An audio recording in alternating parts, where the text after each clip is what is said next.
Hi! As you can tell, it's a very sunny day here, which is good for the garden and well, just about everything else. The road crew came by yesterday and the day before and laid sod down to replace what they removed doing their road work. They worked on the gas lines and various water lines, various other things, and the road itself for about a mile and a half.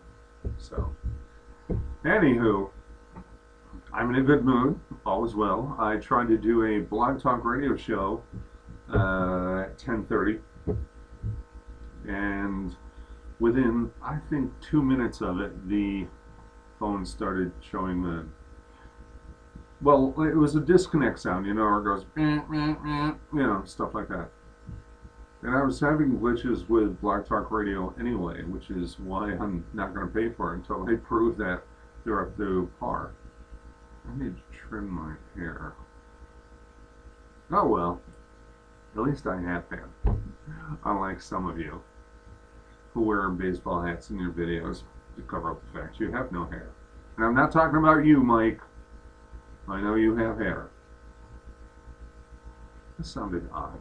Anyway, the gist of the Blog Talk Radio show is showing respect for a friend of mine. She has been so instrumental in my life, and I respected her so much that I told her nothing about certain issues that I had gone through, in certain situations I'd gone through with my ex-wife, Lorelei, until it was over. But because I was embarrassed, you get kicked out of your own home, you're living on the side of a mountain. Well, it's not really a mountain, it's a hill, but it's 600 feet high. But she passed away, and the world was a better place when she was in it. She exposed me to not believing, to questioning my beliefs when I was a young child. I met her when I was 9, and she was 94 when she passed. Asked me questions that most 9-year-olds aren't asked, and I answered them in ways that most 9-year-olds wouldn't answer. It was such a symbiotic relationship, and she was wonderful. I mean, she was always there, and but believe it or not, her husband is still alive.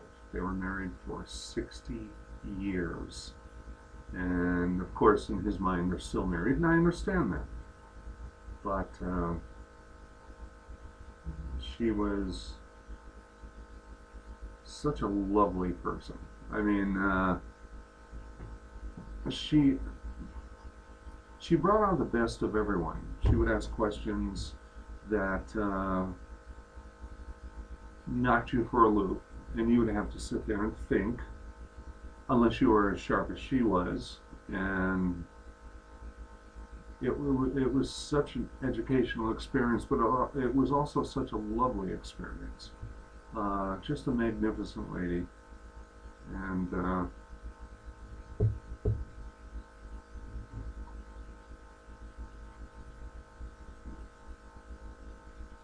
beer. I will miss her dearly, but we all know that, and I've said this how many times, with life comes death, but you never forget those who helped put you on the path you're on, in a positive way, of course. Well, maybe, but you know what I'm saying. Maybe if you're in jail because of someone and you listen to them, you want to forget them, but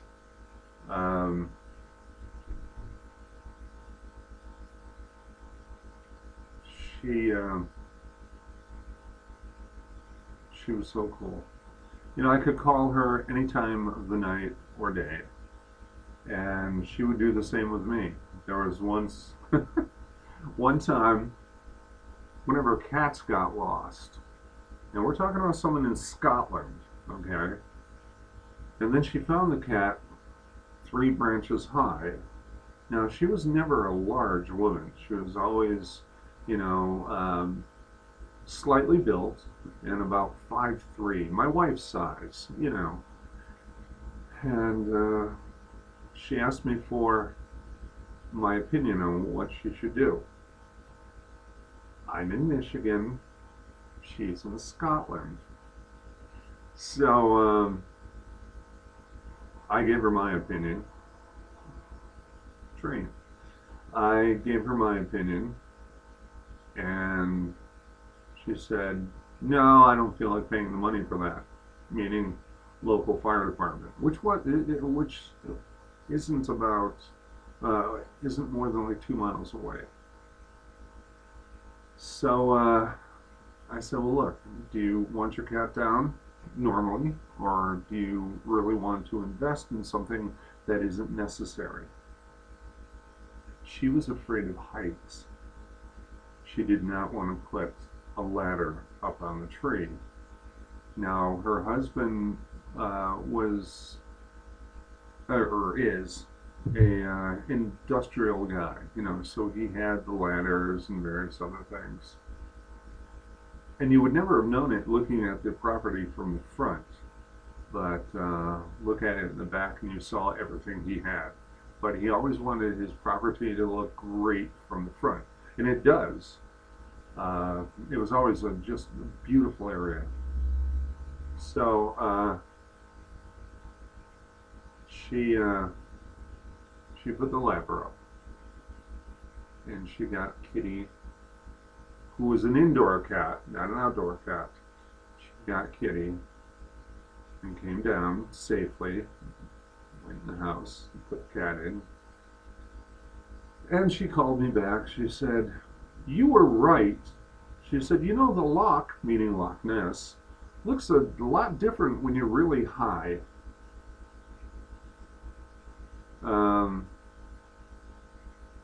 But she and I had a lot of personal discussions because she knew about I call her the pig who gave birth to me, my mother.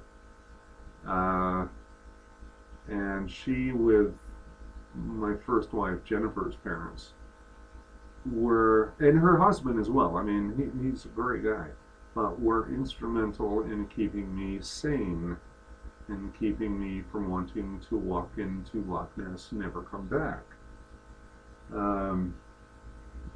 I was at a desperate point in my life, and she was there. They were there, but she was always quick with a piece of hard candy. She was always quick with a joke. Jokes that made absolutely no sense to me when I was 9 and in later years, and that make no sense to me now.